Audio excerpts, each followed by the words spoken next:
মগীর ঘোড়াদৌড় গ্রাম বাংলার এক ঐতিহ্য।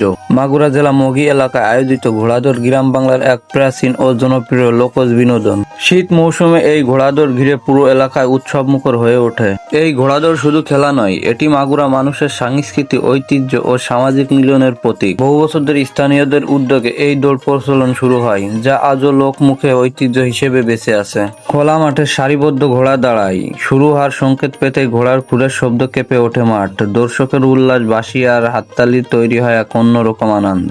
মাগুরা মগীর ঘোড়াদৌড় আমাদের গ্রাম বাংলায় হারিয়ে যেতে বসা ঐতিহ্যকে আজও বাঁচিয়ে রেখেছে। এই আয়োজন শুধু বিনোদনই নয়, বরং শিকড়ের সাথে আমাদের সংযোগের এক জীবন্ত নিদর্শন। চলেন দেখে আসি মগীর ঘোড়াদৌড়।